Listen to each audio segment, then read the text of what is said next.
Hello bookworms! Today I'm going to be sharing my September wrap-up. It literally feels like I just filmed my August wrap-up like a day ago, but here we are. I can't believe that it's October already. I swear that this year is just like flying by, like it's just unreal. So in the month of September, I read 16 books that I'm going to talk about, and then I'll mention another 2 that I tried to read or that I'm currently in the middle of, and then I'm going to talk about a couple of TV shows and movies, but I really don't have too much on that front. I really just have 2 TV shows and 1 movie to talk about. So anyway, we're going to go ahead and get started with the books. I will tell you right off the bat, which I did say in the last video, and everybody was so curious to know which book I was talking about, but I kind of started this month off like horribly because I read a book that I was so excited for, and it ended up putting me in a huge reading slump because I hated it. Like, hated it. And that book was The Atlas Paradox by Olivia Blake. So if you've watched other videos of mine, you'll know how much I really loved The Atlas 6. It was one of my favorite books in the year that I read it. I just got so invested in it, so invested in the characters. I loved the story. A lot of people think that the writing is very pretentious, and I didn't really feel that way about the first one. I felt like there was a lot of writing that was really powerful and a lot of passages that I really loved. But with this one, oh my God, was it a slog to get through it. If I hadn't loved the first book so much, I would have DNF'd this one like in a heartbeat because I literally hated it that much. But I made myself read the entire thing because, again, I really loved the first book, and I kept hoping like maybe this one's gonna get better, maybe the plot's gonna pick up a little bit, and it just didn't for me. I didn't like it. And now I'm also feeling really torn. Like, I don't really know what to do about the third book because I loved the first book, I hated the second book, so is there a chance that I'll maybe think the third book is okay? Will the third book be as good as the first book, or am I gonna just hate it as much as I hated the second book? And then there are these special editions to consider. I don't know what to do. So anyway, I thought that the characters were kind of insufferable in the second book. I don't know if it was just like way over my head or something, but I felt like it was kind of pointless. Like, I understood what they were trying to accomplish, but I just was so mind-numbingly bored while reading it, and every time that I had to read, I was kind of like, oh no, not again. And yeah, but like I said, I just pushed myself through it and I hated it. And I'm so disappointed because I thought that this was for sure going to be another favorite book for me, and it just was not. So then, just to interject here, that book, Atlas Paradox, put me in the worst reading slump because I just like resented reading after like forcing myself through that. So the next 2 books that I picked up Witch King by Martha Wells, which I ended up DNFing. I actually did like the first chapter. I thought it was kind of fun, but it was giving me like 3-star vibes. And I was like, you know what? I don't have time for this. I just pushed myself through something that I hated. I need to read like an amazing like 5-star kind of read. So I ended up DNFing Witch King, and I honestly don't think that I'm going to get back to it. I don't think that I liked it enough to revisit it. I think that's going to be a permanent DNF for me. And then the other book that I tried to start reading was Malice by John Gwynne. This was also partially a reread because I had already read the first 200 pages another time. I think I got to like around the same point, but the beginning of the book is super slow, and again, I just really needed something that was gonna grip me and get me so excited about reading again, so I kind of put Malice to the side again, which I feel really bad about because I really wanted to get very invested in that one and just like love the series, and it just didn't grip me this time around. So I'm still, that one I'm like on the fence. I'm like, maybe I'll revisit it, maybe I'll pick it back up from where I am at some point later this year. Not 100% sure, but for now it just wasn't speaking to me. So moving on. Then I read Two Twisted Crowns by Rachel Gillig, and this one I actually did love. This is an adult fantasy from Orbit Books, and it's the concluding novel to the Shepherd King duology. I read the first book, One Dark Window, was it last month? I think it was in August, and really enjoyed it, and it ended on a major cliffhanger. So as soon as I was offered an arc for the next book from Orbit, I was like, immediately read it now, gotta have it. So I downloaded it, read it, and ended up loving it. I actually liked the second book better than the first book. In the second one, we got a perspective from a character that I really loved in the first book, and that made the second one just so much better for me. I did talk about this one a lot in my, not this one, but I talked about One Dark Window a lot in my last wrap up. So if you want more thoughts on my series, that's a good place to go to get an idea of them. I obviously don't want to spoil anything with the second book, but I will just say that I thought it was an excellent conclusion. I really liked the way that things wrapped up. I was so satisfied with this ending, and I just had a blast reading it. And again, this is like the perfect duology for autumn. It is so atmospheric. It takes place in a kingdom that is plagued by this mist, so everything is just like kind of dark and gloomy, and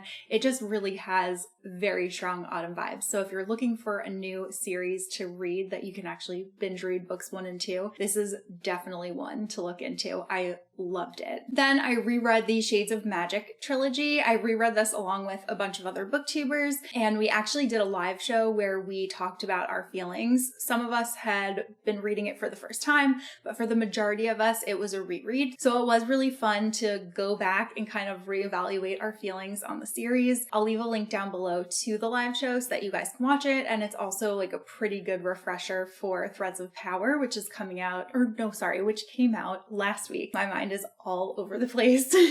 So, some brief feelings. I really enjoyed this series again the second time around. I think that the characters are so much fun, though I will say that Lila definitely got on my nerves a lot more this time reading it than she did the first time. I think my favorite characters are still Holland and Alucard. They are just the best. And yeah, I think the magic system is fascinating. I love the idea of all of these different Londons that are basically sitting on top of one another. There were a lot of questions that were left open-ended, so I'm looking forward to seeing some of those hopefully answered in the new series, and also just getting to see some of these characters again. I'm really glad that I did give this one a reread. I was surprised at how much I forgot about what happened in here. Very glad that I partook in this readathon. But again, if you want to know even more and full thoughts, just go ahead and watch that live show. Then I basically binge read Witch Hat Atelier volumes 2 through 9. I have no idea where my copy of volume 2 went, so I'm holding volumes 3 through 9, but I did read the second one as well. So really the majority of the series. I knew I wanted to catch up on it before volume 11 comes out, which should actually be happening the day after this video goes live. So I have one more volume to read, volume 10, and then I'll be caught up, be able to read the new one, and then be able to read them as they get released, which is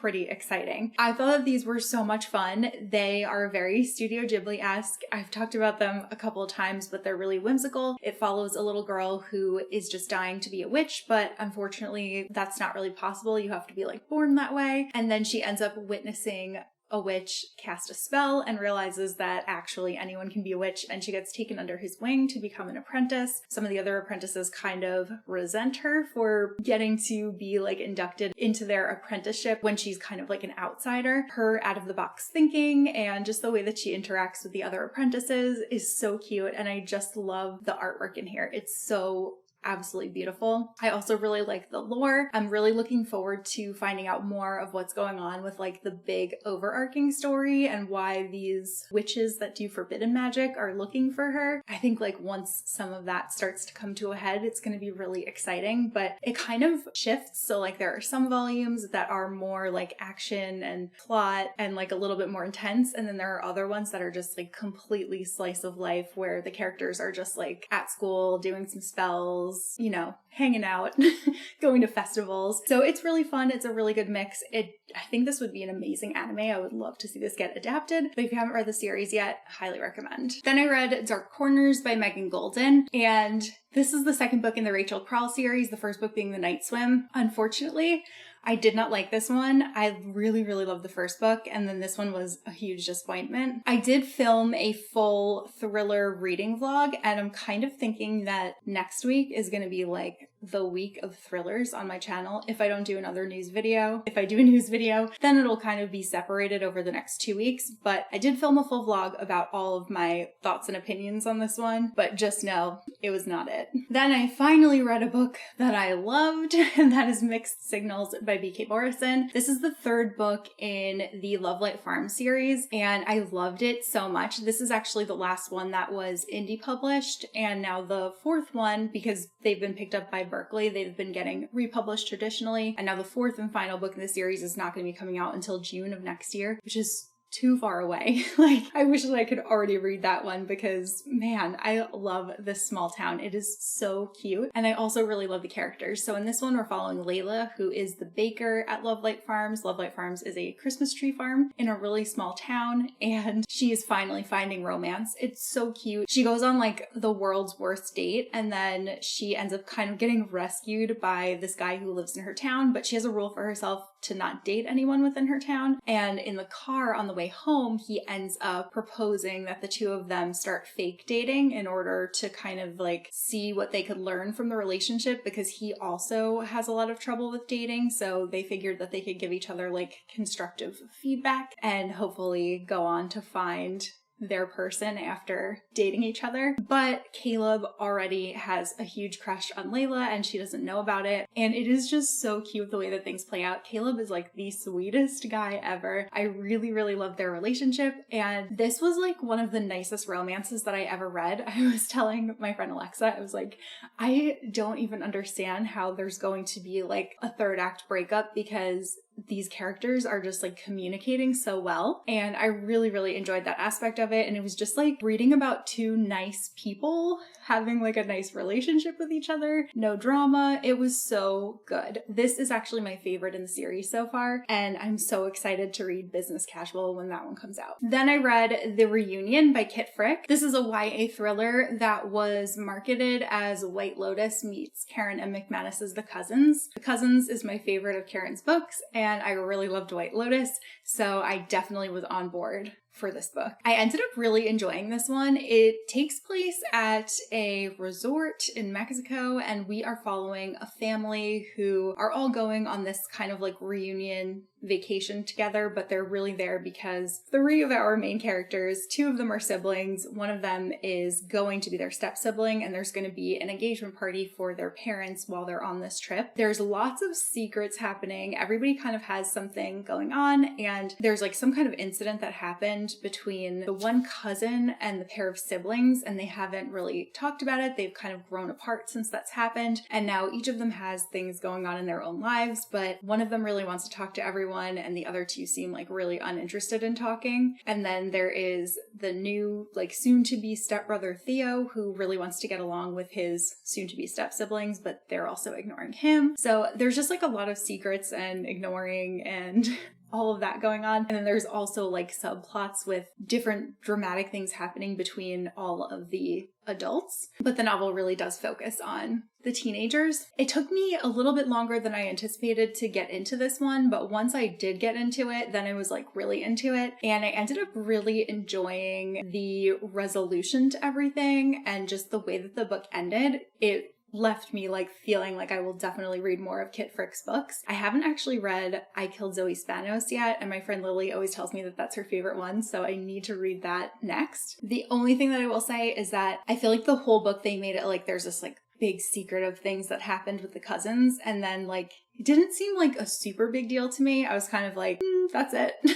But despite that, I really loved the way that everything wrapped up. So I would definitely recommend this one. Then I read Salem's Lot by Stephen King. And I have to say, I really appreciated everybody's recommendations on the video that I posted about authors that I want to read more of. Stephen King was one of them. And so many of you recommended that I start with Misery or Carrie. And I really wish that I would have done that. I didn't dislike Salem's Lot. However, the day that that video went live, I had already started reading Salem's Lot because it went live like later than I anticipated, because I kept having like, I think I had to do like 2 news videos in a row because there was just like so much news. So that one video kept getting pushed, and then I ended up starting this one. And while I did enjoy it, there were also things that I didn't like about it. So for one, there was like a lot of homophobia, and I understand that it is a product of its time and that it was written in the 1970s, and it also takes place in a small town. So obviously we're following more closed-minded people, I can understand like the time frame that it was coming from. However, it didn't make it easier to read, like having that in the back of my mind. So didn't love that. And then also I felt like this book could have been a lot shorter. From what I understand, Stephen King likes to give a lot of perspectives from people who are not like fully involved in the story. Like I feel like that I just got so much information about some characters that I was like, I don't really care. I just want to know like what the main characters are doing. And while some of them did like definitely play into the story later on, I still felt like I just didn't really need all of the detail that I got about them. I think I would have liked something a bit shorter and more concise. That's like kind of what I was looking for when I was going into it. I didn't realize how long this one was when I started it. So I'm not done reading Stephen King. I definitely do want to try more of his books, and I definitely want to go with some of the ones that you guys recommended, like Misery and Carrie. Those would probably be my two next ones. So this one was kind of, I would say, like, okay, not a favorite, but fun. I also didn't realize that it involved vampires, so that was a fun surprise. I'm like really glad that I can now say that I read a Stephen King novel, so that in itself just feels like an accomplishment. Next up, I do not know where I put my copy of The Broken Girls by Simone St. James, but I did read that book, and that one I ended up really enjoying. This one is also a horror novel. We're following a character who is a journalist, and her sister was murdered and her body was dumped on the grounds of this school, this like boarding school that had closed in the past. The sister ends up convincing her boss at her magazine to let her write an article on the family that is restoring the school and reopening it because it just seems like a really bad idea. While she is on the grounds taking a tour, they end up finding a body in this well, and then it turns out that it was one of the students that was at the school, so she ends up starting to investigate that case. She gets really involved in the history of the girls and tries to track down some of them so that she can interview them and different teachers and just people who were like at the school during that time period. We do get the perspectives of 4 of the girls who attended the school, and then we flash forward to 2014 and we get the perspective of our journalist as she is investigating and also kind of getting closer and closer to things that happened with her sister as well. The two storylines end up intertwining, and I really enjoyed this one. This one is a ghost story. So at the school, there is this ghost named Mary Hand that has been haunting the school since the girls were there. She's always wearing this like black dress and black veil. Super creepy, really entertaining. I just ended up liking this so much more than I expected to. And I don't know how that happened because I loved the first Simone St. James book that I read too. So I'm very much looking forward to reading the Book of Cold Cases, which I also have on my shelf. Highly recommend this one. It's really great for the fall season. It takes place in Vermont. Super, super good. Then I read My Roommate is a Vampire by Jenna Levine. This is a newer romance that just came out at the end of August. I ended up enjoying it, but I didn't love it. I thought for sure this could be a new favorite. I love the idea of a rom-com about a vampire and a human who are roommates. This one's following a girl named Cassie, who is an artist, but she is struggling, and she ends up answering a Craigslist ad for this too good to be true apartment in Chicago with a view of the lake that only wants like $200 a month. So first she's kind of worried that the person renting the apartment is going to kill her, rightfully so. But she ends up getting the apartment, and it turns out that her roommate is in fact a vampire, but he has been asleep for the last 100 years and he has absolutely no idea about anything in modern society. So she needs to help him kind of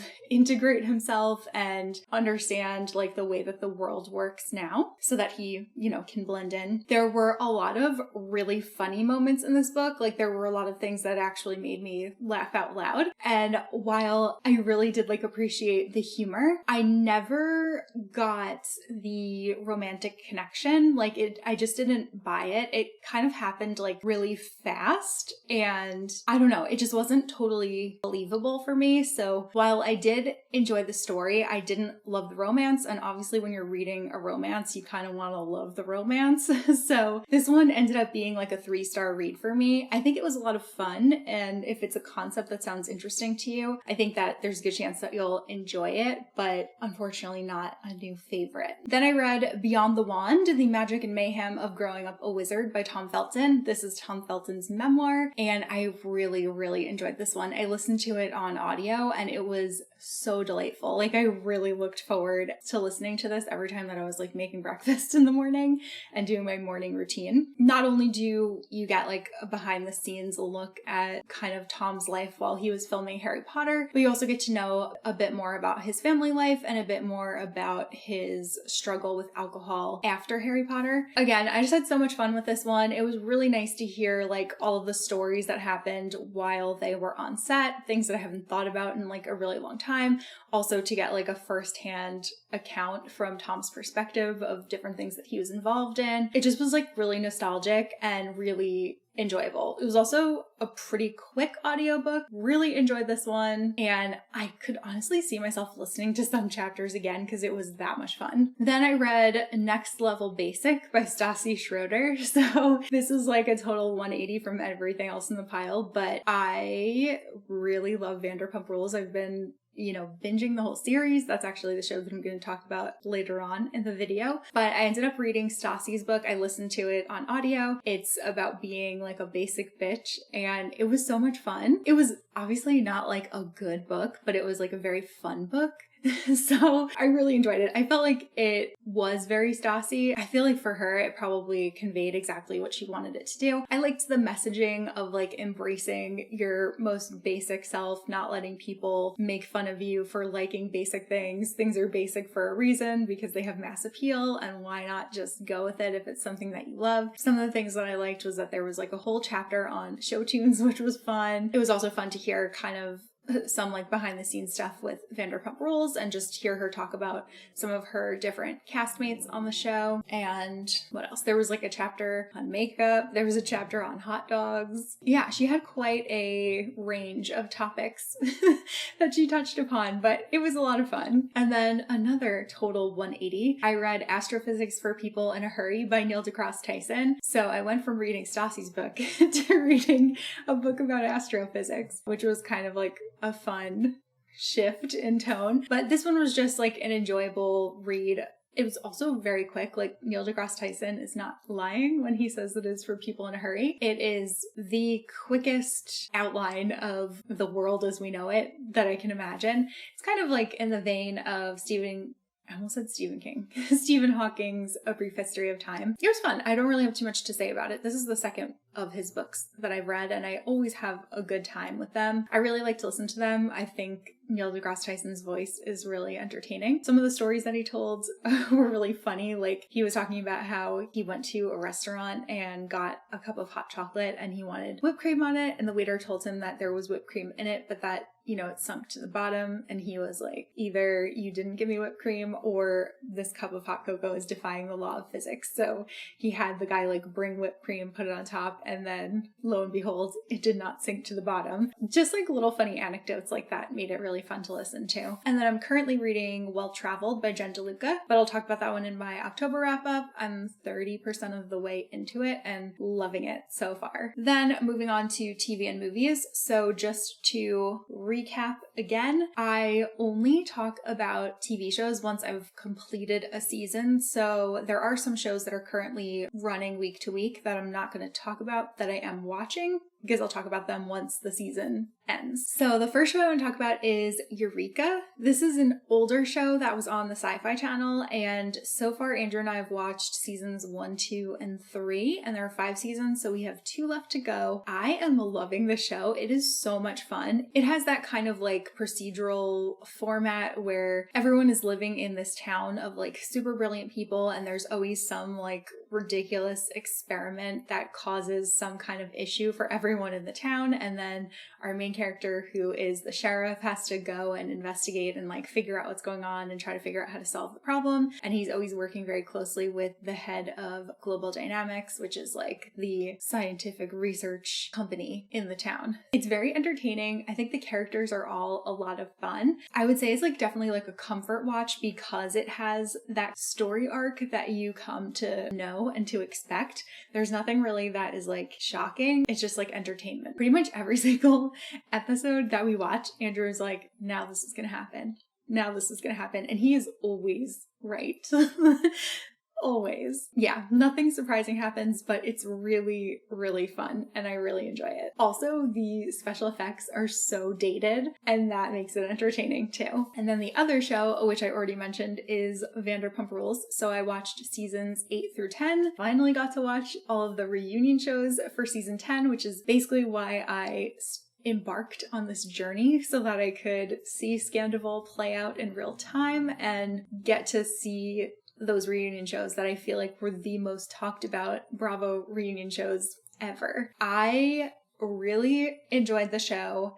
I think some of the early seasons were so good. Like I was expecting some of the earlier ones to not be good because I thought like, all right, they're really old and dated at this point, but they were pretty entertaining right off the bat. And then for the seasons that I watched this month, so 8, 9, and 10, I thought 8 was pretty good. A lot of people said that 8 and 9 were like kind of boring, and I disagree when it comes to 8. I enjoyed season 8, but then season 9, I wouldn't say that it was boring, but it definitely had a different vibe because it was after COVID, so a lot of things had changed for everyone. We kind of start the show having lost like a bunch of the main cast members, and then on top of that, a couple of them also had kids, so now they're like parents, and yeah, totally just a different vibe than like what it used to be. Though there still is more than enough drama for the season. So didn't like season 9 as much. I did really like season 8, and then season 10, it was like one of those like love to hate kind of things. Like I really, really enjoyed season 10 to the point where I was like yelling at Tom and Raquel on my TV every time that they would be on there. It was definitely interesting to watch the show knowing what we were building to, because you're able to pick up on a lot of like the clues and stuff that people didn't really see the first time around or like didn't really think much of, but like I was definitely analyzing everything as it happened. And then just watching the reunion show, I was so happy. Every single time that Tom would talk and everyone would just be like, "Shut up, Tom," I would be like, yes, like keep yelling at Tom Sandoval because he's just so horrible. But I also was like, I don't fully understand why everyone is surprised, because he's been like not a great guy since right there in the first and second season. So I'm kind of like disappointed that it's over, because it really like encompassed a lot of my time and it was really entertaining. But then on the other hand, I'm also pretty excited that I feel like I'm free now. So that was a lot of fun. I'm very much looking forward to the next season whenever that comes on, so that I can see like how things are going to play out. And then the one movie that I watched, that Andrew and I watched, was Jurassic Park, the original one. I just was like in the mood to rewatch it. It had been a really long time and I definitely enjoyed it just as much as I did every other time that I've seen it. I feel like it's such a fun film and it really does hold up. They also did like a great job building suspense with all of like the different scenes with the dinosaurs. It was funny, like after we finished watching it, Andrew and I had a long conversation about how like if this movie had been made today, it would have been so much more of just like CGI, like a look at the dinosaur kind of thing. It probably would have been like an hour longer, and both of us really appreciated it for what it was, the time frame that it was done in, and it was a great, like very concise, well done story. That is my September wrap up. That is everything that I read and watched. I think as October continues on, I'm going to keep doing what I mentioned in my TBR, where I just kind of feel like reading thrillers and romance books. That is what is calling to me, so I'm going to answer that call. But that is all that I have for this video, so I will see you guys soon in a new one. Bye!